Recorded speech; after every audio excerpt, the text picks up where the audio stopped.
say let's get started. Drew, do you want to get going for us?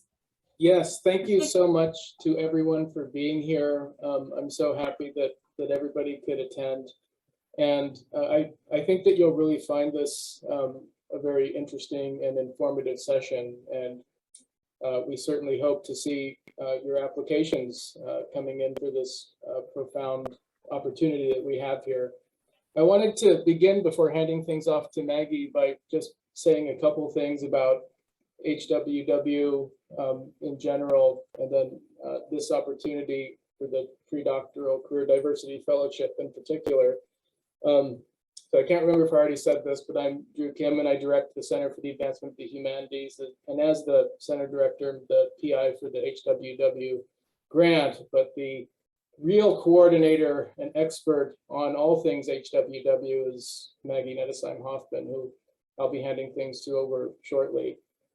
Since I became the director, I've become increasingly involved with HWW. And if I had to sum it up in a couple of sentences, I would say that Humanities Without Walls is about moving beyond a kind of ivory tower, hierarchical, extractive way of thinking about research, thinking about knowledge, thinking about relationships in primarily transactional terms, and moving forward in a direction of partnership, shared knowledge, reciprocity, and redistribution, and community engagement that seeks to further not only humanistic inquiry, but the common good also. And so participating in this fellowship is a wonderful opportunity to be a part of that, as well as to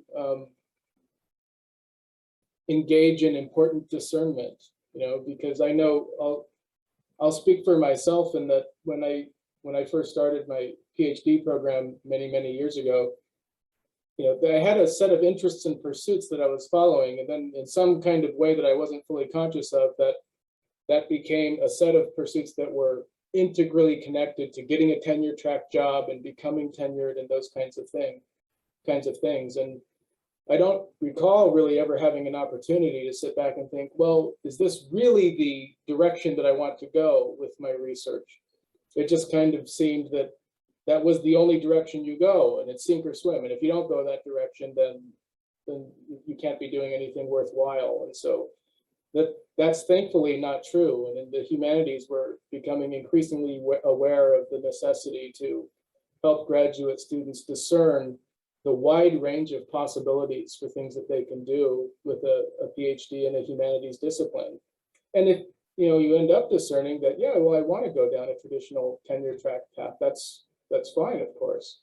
But it's good to know what your options are, and it's good to see examples of ways that your PhD can be used that you might not have envisioned, and to stay in a posture of discernment and openness. And so this fellowship, if you were to receive the nomination, is an excellent opportunity to engage in activity that can not only be useful for you in terms of your career, but also your kind of discernment and formation as a graduate student. And so with that, I just want to introduce a couple of people to you, and I'll start with Brandon James Render, who is a PhD candidate in history at the University of Texas at Austin, and is our 21-22 Mitchum Fellow and a 2021 Humanities Without Walls Summer Workshop Fellow. His research and teaching interests include 20th century US social and intellectual history, race and public policy, and the Black intellectual tradition. His dissertation is called Colorblind University, and it traces the intellectual genealogy of racial colorblindness through admissions policies, departmental structures, and curriculum design. And so you'll have the opportunity to hear from him a bit in this session. And then I also want to introduce the person to whom I'll be handing things over, which is Maggie Nettesheim-Hoffman, who's the Associate Director of Career Diversity for the Humanities Without Walls Consortium, based at the Humanities Research Institute at the University of Illinois, and is based at Marquette University. As a part of her work for the consortium, she is responsible for guiding HWW's career diversity programming dedicated to transforming doctoral education for consortium partner schools and beyond. She's a co-PI on a $1.3 million grant from the Andrew W. Mellon Foundation to Marquette University in support of HWW's career diversity work, and is completing a PhD in American history, in the history of American philanthropy, capitalism, and progressive era political discourses critical of private wealth given to public institutions. She was an HWW Predoctoral Career Diversity Fellow in 2017. And with that, I'll hand things off to Maggie. Thank you, Drew, and thank you to all of our colleagues today who helped put this session together, including you, Drew, the Center for the Advancement of the Humanities, and Jorge and Brandon for agreeing to join us today, and then also my colleagues from HWW and the graduate school, Ben Lindsay and Daniel Miller. I really appreciate all your efforts in helping us publicize this event and coordinating it. So very briefly, if you are new to Humanities Without Walls and you're confused about what it is, because I think it is kind of a confusing thing, it's kind of a monolith with, or an octopus with lots of different arms. And I hope I can briefly sort of introduce what the consortium does, why we're in multiple locations, and just kind of bring some structure to what the consortium work does and what the fellowship is all about. So as Drew mentioned, I'm the Associate Director of Career Diversity for Humanities Without Walls, and our PI is Dr. Antoinette Burton, who is the Director of the Humanities Research Institute at the University of Illinois Urbana-Champaign, and she is also the Swanland Professor of History at UIUC. HWW comprises 16 consortium partner universities based across the Midwest. So I think a great way to think of that is it comprises all of the Big Ten academic alliance schools. So University of Wisconsin, Illinois, Indiana, Ohio State, all of the Big Ten schools, but then also the University of Illinois at Chicago, Notre Dame, and now Marquette University as well. So if you think of the work that we guide, there are really two branches of our work. The first is what's called the Grant Research Challenge Grants. And these are research grants which fund interdisciplinary, humanities-based, collaborative, cross-institutional, and community-engaged research projects. So faculty from consortium teams can apply for these grants, which award up to $150,000 in grants. Why I'm mentioning this is because a part of one of the requirements for teams applying is that they include graduate students on any of these research projects, but not just graduate students leading research for the teams. Really, what is intended through these projects is to ask the graduate students to be enfolded as full team members, influencing the construction of the grant and the research itself, to be full kind of co-collaborative partners. And I think you can find examples of this across Marquette's campus already if you look at programs like the Educational Preparedness Program, which is housed at the Center for Urban Research Teaching and Outreach. They recently received a grant from the Andrew W. Mellon Foundation last year, written by a PhD candidate in the philosophy department, Marisola Giulici, and she is now the associate director for that program at Marquette and for EPP and Curdo. That Marisola's role with EPP is really what the GRC hopes to facilitate for graduate students in that work. Additionally, the work I help guide in our career diversity programming for HWW, first, we host this 3-week career diversity fellowship workshop that I participated in 2017 and that Brandon participated in 2021. And this historically has been a 3-week workshop dedicated to inviting 30 PhD students in the humanities to come to Chicago when it was an embodied experience. And as Brandon will share, was a virtual experience in 2021 because of the pandemic. But it's really geared towards assisting fellows with thinking about their values, reflecting on what you find ethical or meaningful about the work that we engage in, how you can construct a career that's consistent with all of that, but really approaching it as understanding your identity is the first way to step into all of this work. So we have kind of these philosophical or conceptual sessions that get you to think about values, identity, thinking about how our humanities mindsets or methodological approaches can inform the work that we do in the world. And then we also try to balance those philosophical conceptual workshops with what I would refer to as career mechanics workshops. So the kind of the practical nitty gritty, how do you read a job ad? How do you write a cover letter or a resume in response to a job ad? How do you prepare for an interview, an in-person interview, whether it's in a virtual format or in person with people? Additionally, we explore a variety of different employment sectors, inviting in PhDs who work in those sectors. So we host sessions on the nonprofit series and emphasize that if you do want to explore a career in the nonprofit world, you have to understand what that means as a practitioner, and that just assuming because you have a PhD doesn't necessarily qualify you to enter into the nonprofit sector without a knowledge of contemporary discourses. We also have workshops on how do you write a resume for a federal government job if you're interested in applying for the federal government. So it's a real in-depth exploration, but I would caveat all of this by saying it's just an introduction.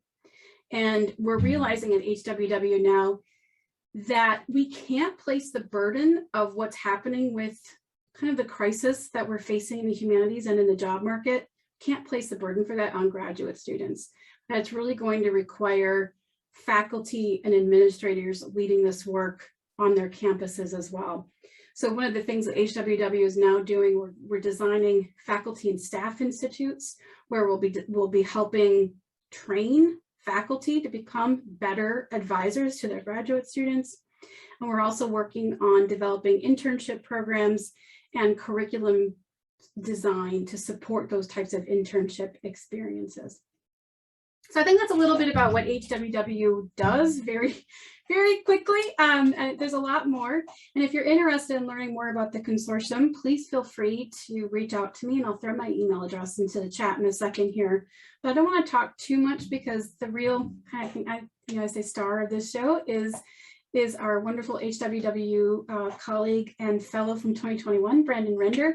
And I'm so excited that Brandon is joining us this year at Marquette. And yeah, so Brandon, welcome to Milwaukee and Marquette, and it's good to see you again. So please help me welcome Brandon. Yeah, thank you, Maggie. Really appreciate this opportunity to share my experience about working with the Humanities Without Walls Fellowship and Workshop this summer. And I mean, I'm sure that this goes without saying, but everybody on this call should absolutely apply for the workshop, because even though we're about 2 months out from the ending of it, I still think about it and incorporate it into basically everything that I do. And so to me, it was really valuable in multiple ways. So there are practical experiences that you can pick up on, kind of like what Maggie talked about, but then also the more abstract experiences or the more abstract value of it in terms of finding a career path that's consistent with your principles and will allow you to live out what you find ethical in terms of how you've either thought about your humanities degree or about how you're thinking about your future profession. And so, it's a really great opportunity to meet people who are organizing this workshop. It's also a great opportunity to meet graduate students who are working on similar projects in different fields at different schools and different disciplines. But then it's also a great way to network with people who are presenting or leading workshops with Humanities Without Walls as well. So for example, I still keep in touch with other fellows. I've kept in touch with people who organize the workshop, and I've even kept in touch with presenters and workshop leaders as well. And I've gotten their information on, how to write op-eds, how to apply for certain jobs. There's even at one point, I used this as an opportunity to connect through the AHA career contacts. So if you're a historian and you want to, figure out a way to learn more about a career path that you don't know much about, that would be a great way to do that. And I learned about that through Humanities Without Walls. And so I learned about that through this workshop, even though I'm actually a member of the AHA. And so it's really great at connecting people to different areas and different career paths outside of the traditional tenure track position. But with that being said, I'm still applying to tenure track positions. I'm actually only applying to tenure track positions, no postdocs, no visiting assistant professorships. And so I found that this experience is still helpful for me in how I conceptualize my teaching, and then also my aspirations to be an effective mentor as well. And so whenever it comes to the job applications, I've actually used this experience through the workshop to put it into cover letters, on teaching statements, on DEI statements. It's also great to put on the CV as well, because committees like to see that. It's also useful for being an effective mentor to graduate and undergraduate students who might be unsure about what type of career path they'll take. And so for me specifically, I'm able to use a lot of what I've learned through Humanities Without Walls into my curriculum as well. And so even though I've always taught transferable skills to students who might be taking something like an early African American history course, I also make sure that they're developing different skills like research, organization, communication skills, something that will help them in their future careers as well. And so by showing that you've connected and engaged with people who can tell you what it's like to actually follow through on these career paths, that gives you even more experience to teach your students on what they should be doing and how they should prepare for their future careers as they're either an undergraduate or in graduate school. I think one of the most beneficial parts of this is that, for me at least, is that it gave me a better window into what other career paths are like, just in case the tenure track doesn't work out for me. But with that being said, the great thing about Humanities Without Walls is that no one sees this as a backup option if you don't get a tenure track position. And so even though I'm at an institution at the University of Texas and now up here at Marquette, at UT, they have a Texas Career Engagement Center. They work with graduate students on a fairly regular basis. But in many ways, it feels like it's a backup plan for what they actually want us to do. And so the good thing about Humanities Without Walls is that they treat the non-academic positions or non-tenure track positions as if it's the career option that people want. And I feel like that's an important distinction because it actually allows you to learn much more about it, where you don't feel like you're moving into something reluctantly, or you don't feel like somebody's pushing you into tenure track positions whenever that's not what you want. I've met with a number of graduate students, even throughout the past couple of weeks, who tell me that their advisors send them jobs. They try to help them out with their applications for tenure track positions, but then they also have to tell their advisor that they don't want those positions. They want to go into something that's either administrative work, nonprofit, consulting work. And so the great thing about this is that you can learn about these different career paths without feeling like you're treating it as a backup option. And so that's been really important for me because even though I'm going through the job application process right now and I'm applying for tenure track positions, I've also taken the time to learn more about things like consulting. And so, again, at UT, my advisor is in the LBJ School of Public Affairs. And so even though I'm getting my PhD in history, I also work in public policy as well. And so I know a lot of people who work in the public affairs department, but then also I learn more about the external factors that shape public affairs as well. And so one example of that is that there's a consulting firm called Deloitte who comes to UT fairly regularly to recruit students. And so what I found is that even though I had no experience of consulting before I came to UT, this experience wasn't exactly a positive one. And so I had sort of a skewed interpretation of consulting until I took the Humanities Without Walls workshop. And so through that, I was able to learn more about consulting that would allow me to use my skills as a historian to go into a career path that I thought was more suitable for what I valued. And so, for example, I had the opportunity to meet Dylan Rudiger, who was also a historian involved with the AHA Career Contacts. And then that's how I learned about it. And then I also, followed through on that. And I was able to meet a historian who works in consulting. And so I met with him for half an hour, probably a couple weeks after the end of the workshop, learn more about consulting. And then I've actually, worked out opportunities to where I can work with him and gain experience as I'm finishing up my PhD in consulting. And so this allows me to keep my options open, not as a backup plan, as I've mentioned before, but as something that I'm genuinely interested in moving forward, and will allow me to use the skills that I've developed as a historian throughout these past 4 to 5 years. And so the great thing about Humanities Without Walls is that it really opens you up to different opportunities that you may have even closed yourself off to, kind of like what I did. But now you've got a better sense of what the day-to-day is like for certain professions. And then you also have the opportunity to follow up with those people as well. I don't think that there was one presenter or workshop host who didn't give us their email or didn't say at the end of their talk, please feel free to reach out to me and we can talk about this more.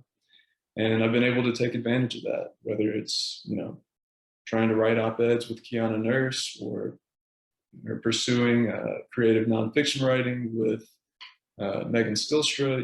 There are a lot of different opportunities that will allow you to focus on the career path that you want to take, but then also supplement that through other I don't know how to necessarily describe this, but other professional experiences that might not be tied to your career, but will benefit you professionally in the future. And so that's briefly, about my experience working with Humanities Without Walls. There's so much more that I feel like I could say, but I'll go ahead and in my experience there. I will tell you that whenever it comes to the application process, I think UT handled it a little bit differently than how Humanities Without Walls wants it to be handled. And so that's more of an institutional, problem that I think UT will have to work out. But I'll say this for applicants. So one of the things that I would encourage you to do is go through and research Humanities Without Walls, figure out what they've done in the past that you can connect with, and then how you feel like that will benefit you in the future. And so while you're writing your narrative, you can look up something like the previous HWW schedule, and you can look at workshops that you would be interested in if you had taken this work, if you had taken this fellowship in the previous year.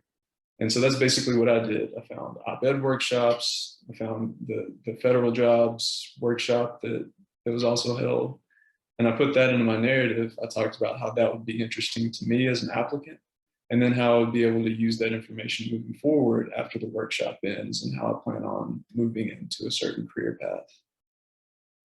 Another thing that I did as well is I talked about how I could bring this experience back to the people at UT. And so, like I said, even though we have a pretty full program whenever it comes to career diversity and engagement, I still feel like there's much that can be done in terms of the student experience and incorporating what we think about career diversity and how we plan to approach programming like HWW workshop, and then taking that back to our colleagues that are at the institutions that we're at.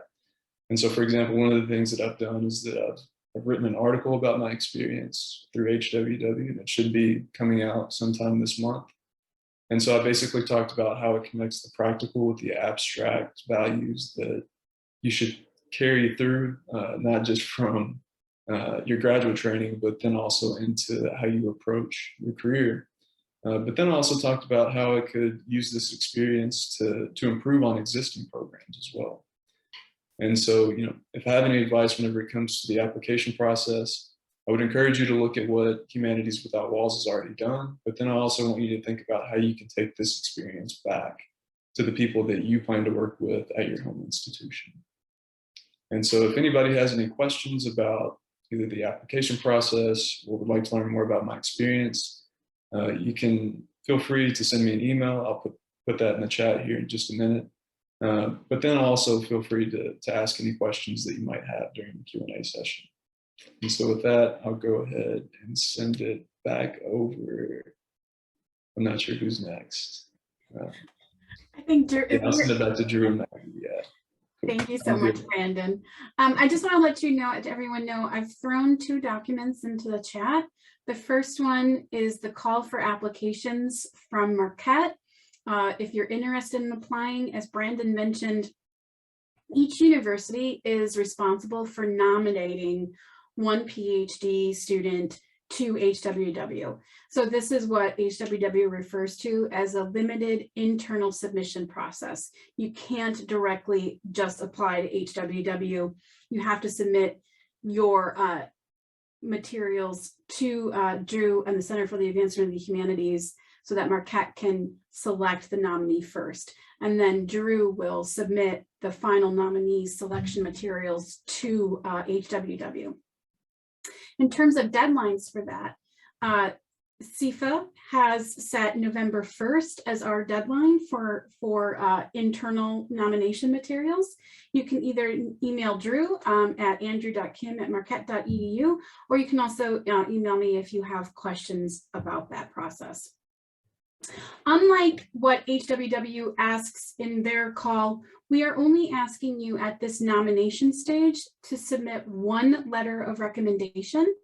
If you are ultimately nominated to be Marquette's nominee, then we will ask you to secure a 2nd letter of recommendation. But we wanted to make that first process a little bit less burdensome as you work on preparing your materials.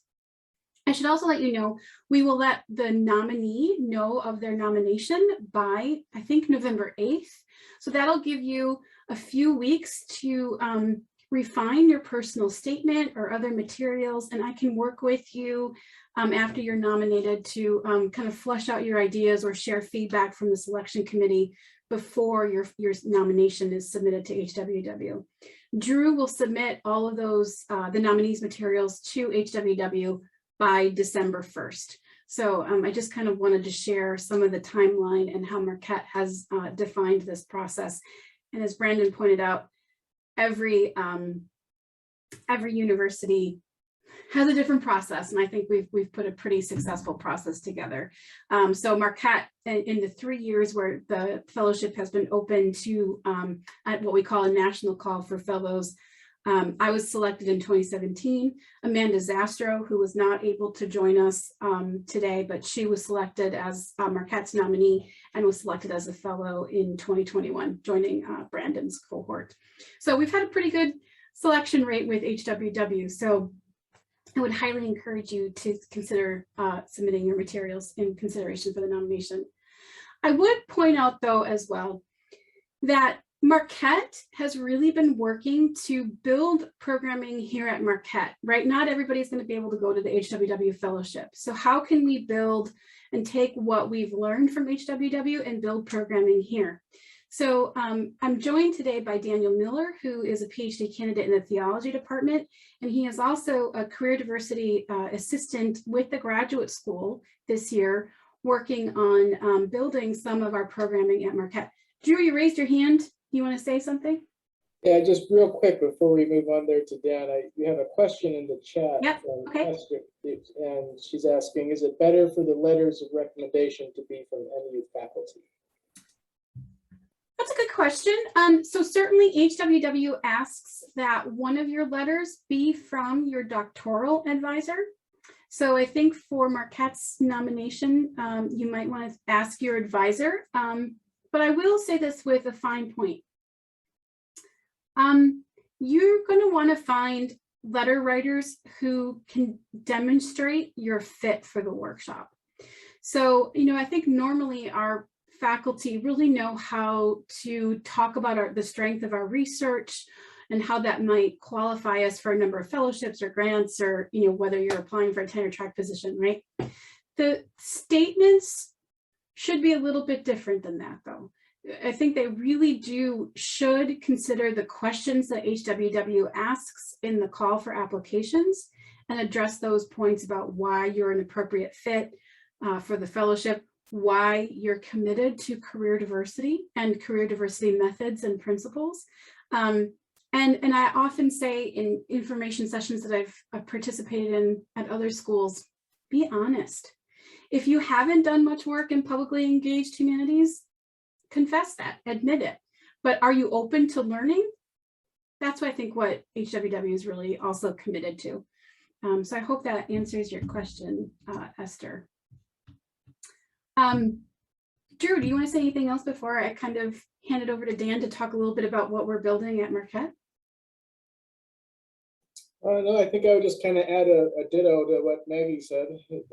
We did say that in the application, you'll see that for the one letter that you submit for the internal nomination, we want that to be your, I think, what did we say? We said the applicant's primary advisor or dissertation chair. And then, yeah, just to reiterate what Maggie said, the emphasis of that letter should be fit for the program. And so that's definitely something you want to focus on, but yeah. So with that. So Dan, I know this is kind of throwing you on the spot, but I kind of want to share a little bit. If you decide ultimately you're interested in this work, but maybe you don't want to apply for the fellowship, or, we can only submit one nominee. I don't want you to think if you can't participate in HWW directly, that there aren't other opportunities to learn about this work or participate. So Dan, I thought maybe you could just briefly outline for everyone what the grad school is doing this year and the opportunities that are upcoming over the coming months. Yeah, so as Maggie said, I am a career diversity assistant in the grad school, and what Marquette has done in the past 2 years is open up at least one TA line from every humanities PhD department and allow those students to be fully funded as a normal TA line, but to, instead of teach or be a teaching assistant, to work in one of the academic departments at Marquette or offices that are kind of academic adjacent. So I'm working in the grad school. We have students working with digital humanities and library. Others have been in research and innovation, and getting a year in the life almost as what it would be to work in higher ed on the administration side. So departments submit their nominations internally, and you will need to talk to your DGS about what that looks like. But that's one of the opportunities that's funded at Marquette if you're looking into something that's just not teaching undergraduates the whole time. And this is my second month and I'm loving it. So I highly recommend it to everyone. There's also 2 week-long events that are Marquette's internal to Marquette that we are addressing graduate students and really what graduate student future should look like. So the first is our Grad Futures Week, which I think will be about January 10th through the 14th. It's going to be the week before the spring semester begins. This will be fully online and have about 4 to 6 virtual sessions sprinkled throughout the week, just to talk through different aspects about preparing for your future, whether it be discerning your call and your values.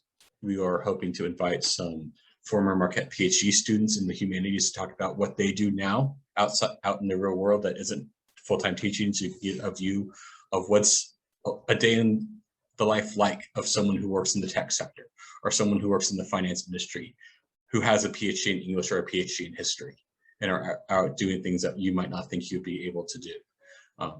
And then another major session at the end of the semester, it'll be May 23rd through the 27th, is going to be our week-long career development boot camp, where we will be together for a week, hopefully in person, COVID relenting enough to allow us to do a week of career development, in everything from discernment to hopefully being able to take a bus around Milwaukee and to go to different job sites and to actually be in places that would or have hired PhDs in the past to talk about what they look for in applicants, and hopefully all culminating in a luncheon where we will bring in Marquette employers, not Milwaukee employers, to Marquette. So have outside companies come to us and do speed dating with them, to have them interact with Marquette graduate students, what it would be like to hire someone from them, and for you to build your own networking opportunities with them. And so all of these sessions are geared to, no matter what you will want to do, figuring out what you want to do and figuring out what you don't want to do will be very helpful no matter where you go in the future. And the Grad Futures Week online, you can jump in at any point for any of those sessions. The graduate career development boot camp should be in person, and kind of all of that will be together. But each of those, I believe, are at no cost to any of our graduate students. So feel free, come join and join the career development party that Marquette has begun. And hopefully we will see one of you as the face of Marquette for the Humanities with Overall Predoctoral Summer Fellowship next summer as well. Great, thank you, Dan. I know that was a little on the spot. We didn't plan for that, but I think it's important to realize that we're really trying to build programming here at Marquette, that it speaks to the local context of Milwaukee and the wonderful partners that we have in the community who are engaging in this work with us. Before I open it up for Q&A, Drew, do you have anything else you might want to say? Or my colleague from HWW, Ben Lindsay, who's also with us, any additional thoughts? And then we'll open it up for a Q&A. The only thing I'd add is already been said, which is just apply. You should really apply for this and take a shot at it, because it can be something that'll be a catalyst for your career and for your own individual growth. So I would just really encourage you. All the people that I've met associated with this are just fantastic people. And so there's a sense of community. You'll learn a lot. Apply. Thanks, Drew. Ben, do you want to, any thoughts, Ben? You're muted. Oh, I think he's good. Okay, all right. So I think now if you all have any questions, maybe raise your hand or come on screen and feel free to ask questions. Many of us. It's wonderful to see you all here with us today too.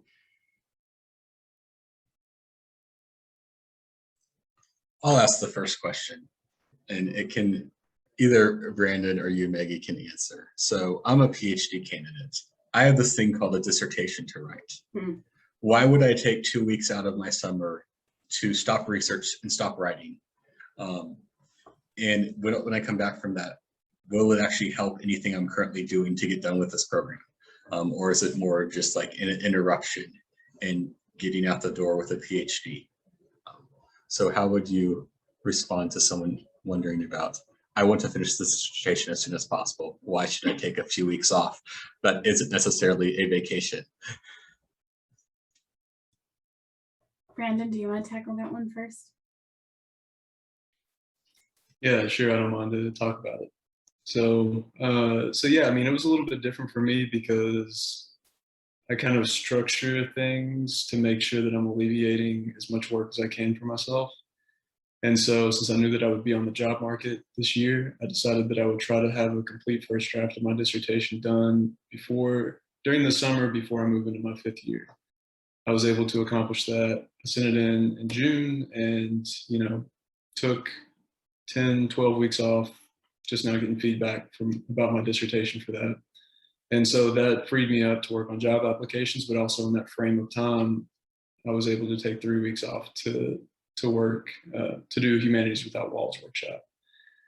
I mean, if you're still working on your dissertation, I think that this is a great way to kind of take a step back and, you could probably still do things. You could read, you could, maybe organize some research. If you have an hour or two there to write, you wouldn't have to do it. You wouldn't have to take a step back completely. But, if you did decide to take the entire 2 or 3 weeks off to do it, I think that this would be a great opportunity for you to one, come back to it after the workshop with a fresh perspective, maybe even new insight that you've gained from either listening to other students who are working on dissertations or even people who have PhDs in a similar field that you have and are now in a different position and are reflecting on what their graduate student experience is like.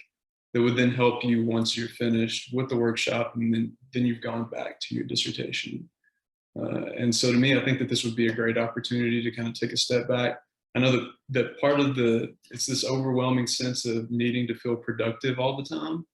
And I can tell you that the way that Maggie structures this workshop, it's going to be 2 to 3 weeks of production where you're going to feel like you're meeting a lot of people, you're learning a lot of information.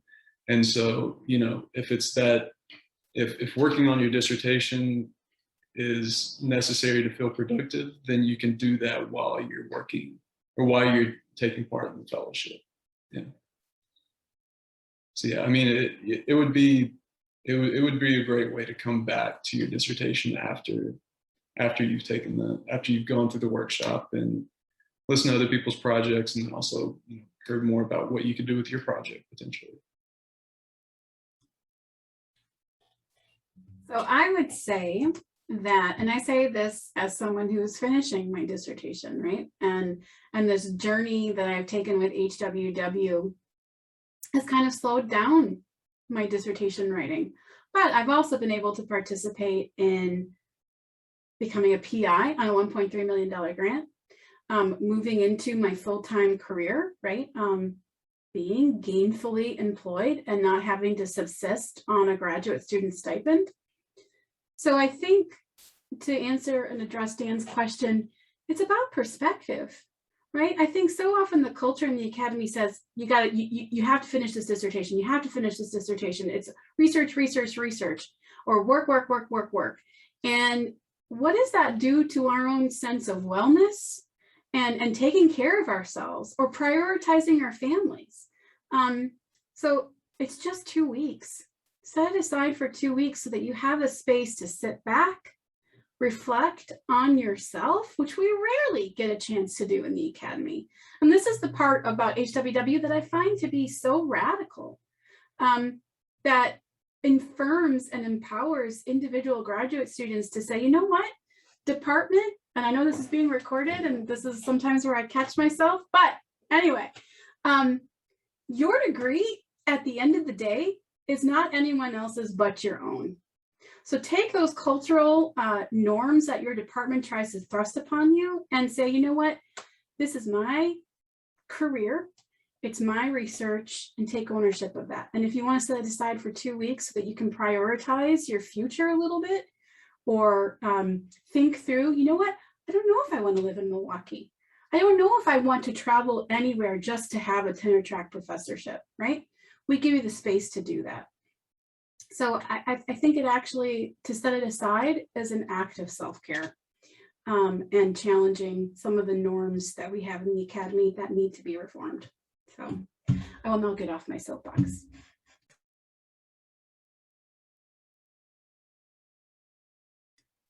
Drew, do you have any thoughts about that? I knew you were going to cold call me on that one. No, I was actually thinking some similar things. I don't know if I could have articulated it quite that well, but the only thing I would really add, I suppose, is that in terms of the kind of cultural norms and departmental norms you were mentioning, you know, in order for those to be transformed, we need more people engaging in these kinds of workshops and then going on that kind of adventure and coming back and telling others what they've learned and how it's benefited them. And so that's part of the aim of HWW, is to have a transformation that happens, you know, on that level gradually over time. And so I would just completely affirm, because it's not, I mean, this is probably just going to be saying the same thing Maggie said less well, but, you know, it's even after you complete the dissertation, it's really easy to embark upon your whole academic life as a series of tasks that need to be accomplished, or a series of hoops that need to be jumped through, because after, you know, it starts with the DQEs or the comprehensive exams, you complete those, everything's great, and then, oh, well, I got to get this dissertation, I'll get that, and then say you get the tenure track job. Well, guess what? And there's a first year review, and then a third year review, and then going up for tenure, and there's full professor. And if you're, and again, there's nothing wrong with that path, but you can start going through that path in a manner that's, what would you say, I guess, where you become so ingrained in it that you don't give yourself those opportunities to be open to new possibilities or new directions you could go, or to just give yourself time to reflect. Because well, I think I'm getting on a soapbox too now, Maggie, but I think that, you know, it's probably not the case that people end up in doctoral programs because they're thinking primarily about remunerative work they're going to be doing later. I think especially in the humanities, not to dismiss the value of that. That's a very important part, but there's probably something larger that you're being drawn to that I think the technical word for would be vocation. Vocation requires discernment. Giving yourselves opportunities to that is not deviation from a path you're supposed to be on. It's, what would you say?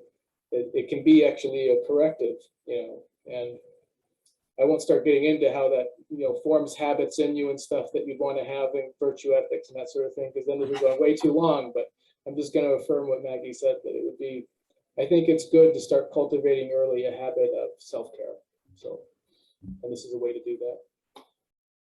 Thanks, Drew. Edmund, I see you have your hand up.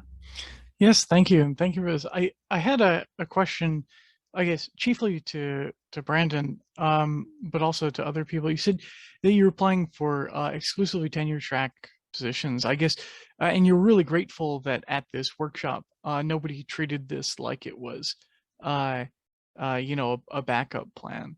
But I think most people going into a humanities PhD would like to, ideally, be in a tenure track position. So how have you been able to, sort of not think of these things as backup plans, especially with respect to the career diversity workshop itself? If you're really thinking, well, I'd really like to get that tenure track position, are there ways that you thought about it can you just say a little bit more about it, about that aspect of it? So yeah, I'm still leaving myself open to positions outside of the traditional tenure track job. It's just that if I'm going to stay in academia, it's going to be tenure track or bust. But yeah, the way that I've maintained or kept focus of that is that my academic career has been somewhat uneven, and so between my BA and my MA, I took 1.5 years off. Between my MA and PhD, I took 2 years off. And in that period of time, I worked for nonprofit organizations. And so, this has been a really great way to learn more about, one of the overall themes is working with nonprofits for Humanities Without Walls and talking about how we could use our humanities background to not just go into a position that we enjoy, but also, using our skills and experience to work towards a more just community. And so what's sort of kept me focused on, even jobs outside of the tenure track position, because my dissertation is about higher education. And I think with the critiques of higher education that I have, a lot of people think that I might be disillusioned with academia, and that's not exactly the case. But then again, if I get into a tenure track position and I decide, at my 3-year review that I don't really want to do this anymore, then this is a great way to not see this as a backup plan, but to see this as another option for me as I'm moving forward and thinking about both how I consider myself as either a researcher or a teacher, but then also just how I see myself within the community as well. Because even though I am applying for assistant professor positions, I still want to be a well-rounded person who's bringing public history, because to me, the best version of public history is community engagement. And so still working towards bringing that to whatever community I end up in, whether that's in Austin, if that's here in Milwaukee, or if it's somewhere else. Edmund, I would also say in response to that, now we have 180 fellowship alums from the workshop since 2015. And HWW often says we're career agnostics. We really don't care what position our fellows go into in the future. And I will say, of some of the outcomes that we've seen of those now 180 fellowship alums, some left the workshop recognizing, I don't want to finish my PhD program. And they decided to leave. And ultimately it was the right decision for them. And it was the workshop that inspired them to recognize that finishing a PhD was not consistent with what they wanted to do with their lives. And I really see that as an act of courage for them to finish and embrace, or to decide, make that decision. But at the same time, just in this last year alone, I know anecdotally of 6 to 7 HWW fellows who have secured tenure track positions. And someone like Brandon, who came through the workshop and almost became recommitted, perhaps in some ways, to the idea of, I still want to pursue a tenure track position. And I think that the workshop helps to make those candidates better suited for those tenure track positions into the future, because they understand the challenges that we face and what it requires to be an advisor who helps change some of these cultural norms. And honestly, in my own cohort in 2017, just having that space to say, I don't know if I want to finish my PhD, I don't know if I want to become a tenure track physician, was exceptionally cathartic. Yeah, that's how I guess I would answer your question. Yeah. And there's one more thing that I want to say that too. So actually, whenever I started working on my PhD, I said explicitly in my personal statement that although I would pursue tenure track positions in the future, I would be open to anything that would allow me to use the skills and experience that I've developed. And, whether it's moving through the stages of the program or doing something like the Humanities Without Walls workshop, it really gives you that experience to figure out what you want to do. And so, I know that there are a lot of people that have an idea of what they want to do after they finish, whether it is in academia or outside of academia. But I mean, this workshop is a really great opportunity for you to reflect on what you want to do, to hear the experiences of other people, and to really come away with a clear plan on how you plan to pursue a professional life after, either during or after your graduate training. And so, yeah, I mean, I've also met a lot of people who've decided to leave academia. But yeah, I mean, to me, I think that this program really helps clarify not just the practical aspects of choosing a career, but also, trying to figure out what you want to do as a person. I see Jose has his hand up.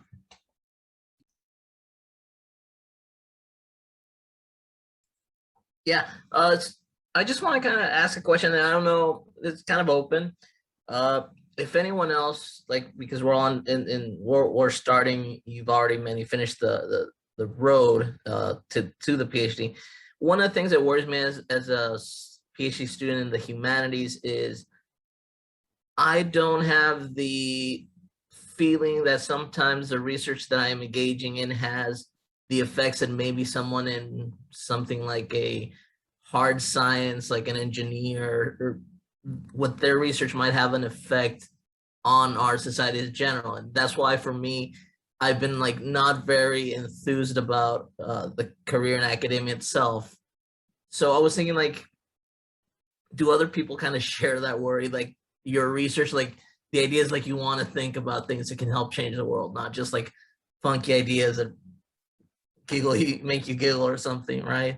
So I wanted to see if other people share that concern, and maybe how could HWW help thinking about that.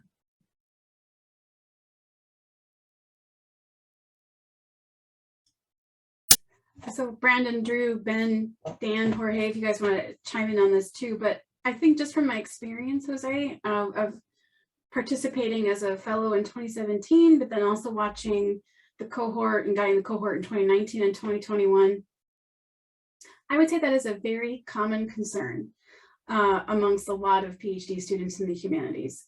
How can we make our research relevant? Does the world even care about it? And so I do think that that is something HWW is really committed to, is thinking about the value of our humanities disciplines, not just in the academy, but in the world.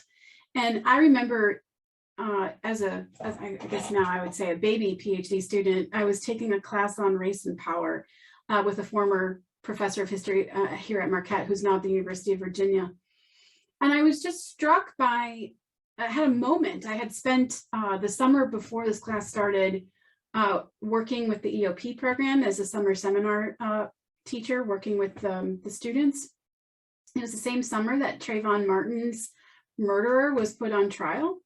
And so I was working with those students, students who are the same age as Trayvon Martin. And then I immediately went into this class in the fall where we talked about racial violence and prejudice and white supremacy and structures that support all that and the violence that it supports all of that. And I had this moment where I was like, gosh, just sitting around an academic table talking about these theories and not actually getting our hands dirty and doing something to change that, I had this moment of disconnect, and I didn't know if my work was doing anything to change these systems. And so I think a lot of HWW fellows share those similar concerns. I don't have answers to that, to how we can do that quite yet, but I know that we're working on it and we're committed to working on it. And so a number of our fellows in the past who have those similar concerns have decided to give up the academy and they finish their PhDs, but they go into these workspaces where they think they can make some of those reforms and change that. So I think if you're challenged by that as well, you should apply for this fellowship and come be with a group of people who are grappling with these same concerns. And so my last point before I open it up to Brandon or someone else who might want to share their thoughts is that I like to say that for a lot of our fellows who come to us, they often feel alone at their universities, that they can't have these conversations. And that's what's so beautiful about HWW, to come and be in community with people who have the same concerns and to learn that you're not alone. So Jose, you're not alone. And if you ever want to chat about this stuff more, please feel free to reach out. Okay, anybody else want to share some thoughts? Yeah, and I'll put on my theology candidate hat and pull an integration moment on us because we're at Marquette. But the idea of the Jesuit ideal in education of being men and women for others, of being outward focused. And most of our time at Marquette and in the academy, the only others we're focused on is either our students that we're teaching or the people in the academy that who have to read our work, have to approve our intellect, and who will hopefully give us a job one day. And one of the things that really excites me about both Humanities Without Walls and some of the grad career stuff we're doing at Marquette is that we are beginning to put Marquette students in touch with people outside the academy, to begin to open up your horizons to perspectives, to see the ways that your own research you're doing right now could actually impact communities. It's just we know the academy so well, and we don't know the outside communities that may want to hire us that well, that we may not be able to bridge the gap. But so making those career connections, making those, be able to follow up with everyone at HWW, like Brandon has been able to do. You actually may find that your research actually does matter. It's putting yourselves in those situations where you're being networked with people outside of your current space that you begin to find meaning. And perhaps it's just you have the PhD and you get the 3 letters that everyone thinks is a magical degree, and you come out with a skill set to go and do other things. But I think putting yourself in opportunities to expand your field of vision may begin to give your research more meaning and connection. And I say that as someone who also has had the same conversation with Maggie about no one will ever want to read my research. So you're not alone there. I guess I'll jump in and just say a couple of things.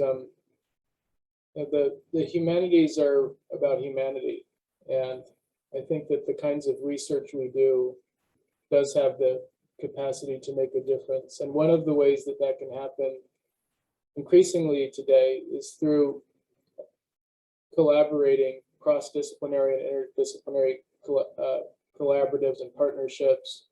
And as it turns out, one of the things I was very pleased to find as I began this position directing the Center for the Advancement of the Humanities is that there's a strong desire to have the humanities incorporated into a wide range of fields. There's the medical humanities.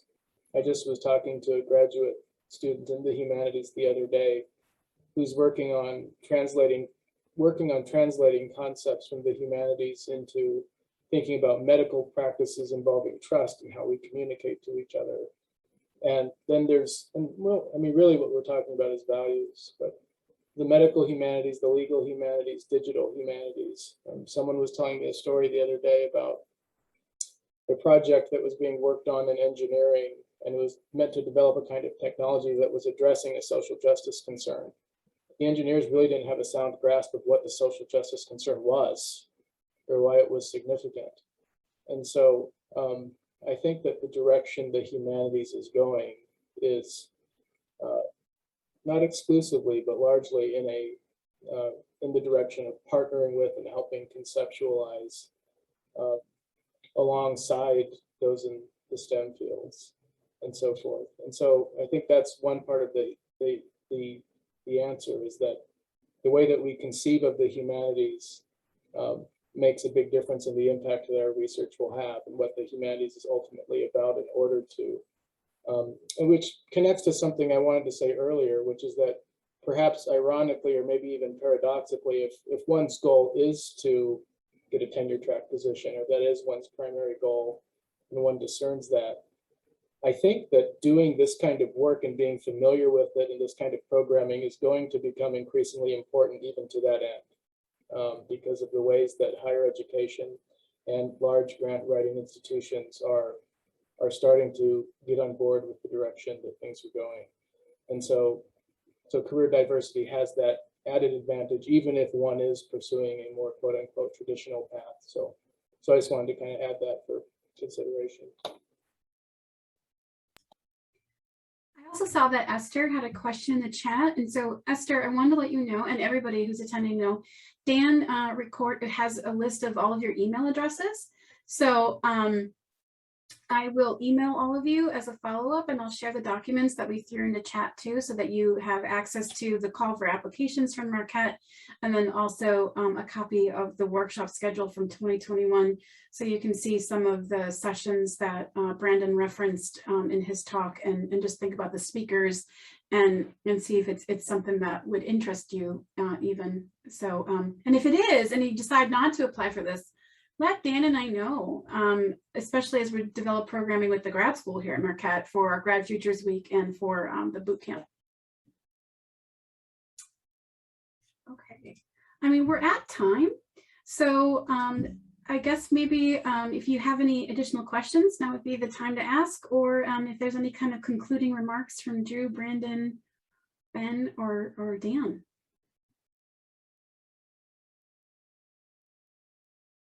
Okay. Apply. What, Drew? He said apply. Apply, yes, please apply. Please feel free to email us. And again, you know, we're here to help you and to support you and to build community for graduate students. I think that's the other thing that I really care a lot about is letting you know you're not alone. We're here. What we're trying to build with the grad school and the center is all about affirming and empowering and creating a space that cares about the grad students at Marquette too. So reach out to us. We're here to help. So, and thank you for coming. And yeah, great. I really appreciate it.